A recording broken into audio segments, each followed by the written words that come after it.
was Headin' to Everett, Road to Everett, Headin' to Everett by Bill Robinson. A thoroughly excellent tune. I'm going to have a lot of fun teaching this because it does a lot of really cool things in wrapped around chording. The first part is works off from the left side treble bridge and then dives into the right. So the first part is going to be this. So you can start with your right hand, work it up on these three, work it up on the F sharp, the G, and the A. So you can do a little rock there. Now that's going to be the first thing. You're going to do that over and over until you can pick that up, because the next one is only one note higher, only one string higher. So here it is once again. You go to the next one. You start out with a G. So exactly what you did before, only you go up one string. So you need to stop the video and work on this part until you get that up to about this. That's about as fast as they're going to be playing it. Unless you get Bill Robinson, then he's going to go nuts. But your first notes are, stop it right here and we'll see you when you get done. Great. Then the next part is going to be where you're going one string up and do exactly the same thing. You're starting right on the G. So the first thing you did was do that first set. Now you just move it up one string and you should be about the same fast. So you're going to same speed. So you're going to be about like this. Now from this point you're going to end up doing a double hit down here. So you're going to do your right hand from here, from the B to the A, walk it up, then bring it back down. Now you see what I did here? I'm backing down here. So it goes.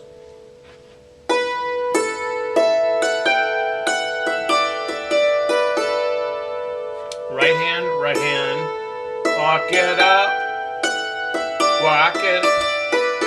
You're rocking back down with that E and D. Now you're into the second half of the A and you're doing exactly the same thing.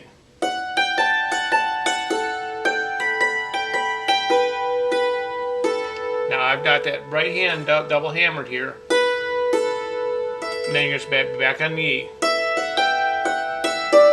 Now here's your chord part. This is where Bill does a great job of wrapping some chords up into it, because I'm going to go out here to the D, which is, so I'm going to hit the F sharp. My right hand's going to be droning on the A, and I'm going to go from the F sharp back down to the D.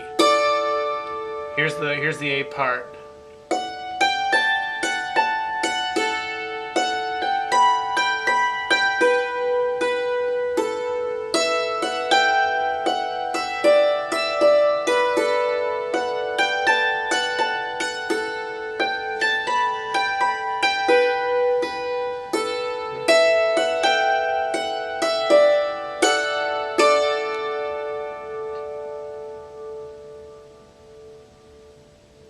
Now the B part, the B part is a kick. The B part is wonderful.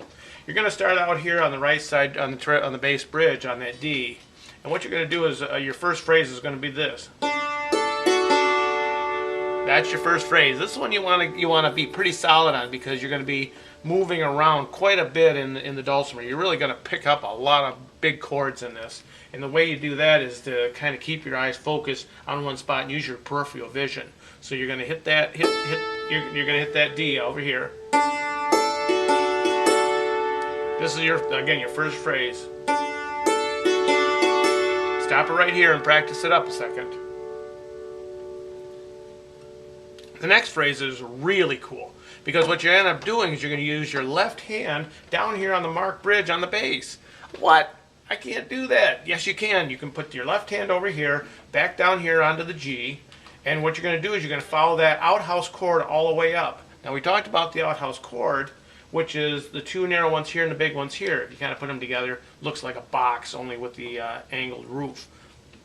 I'm not going to have any little half moons bored into here, so you're going to have to kind of imagine it. But you do this first phrase. Your left hand goes down here to the marked bridge. Second one, skip a string. Then it's mark bridge to mark bridge. And you go right up here to the B. Now this is a phrase you want to practice quite a bit.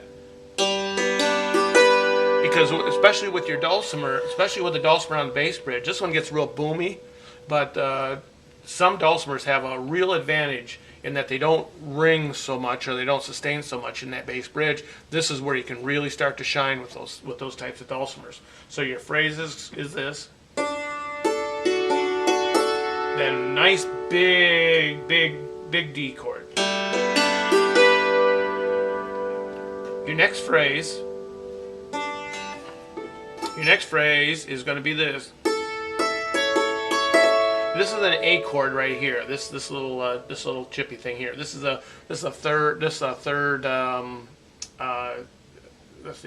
third position A chord. So what you're going to do is this. So in the guitar player, he's just got his fingers on the A, and you have to rattle it in with this L-shaped A. Then you're going to rattle it back down. Recognize what we did here?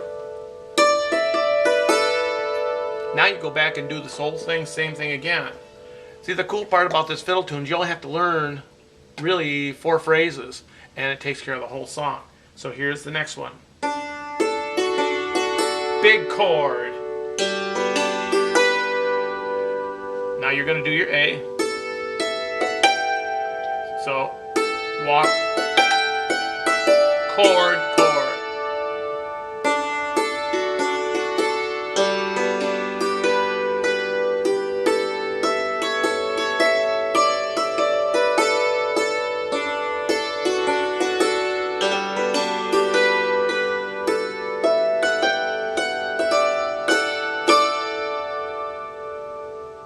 Now one last thing, before this thing gets too long, it takes me hours and hours to put it on YouTube. The phrasing, you take these things into chunks.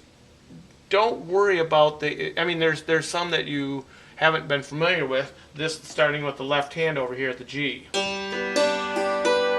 But each one is a separate phrase, and I've done my best to try to break them down into those phrases so you can work on that particular part and work yourself up so you're speeding up faster and faster, and finally you pick up and you put the 2 pieces together. You got it done. This is an elephant that you eat one bite at a time. Enjoy the program and have fun with the tune.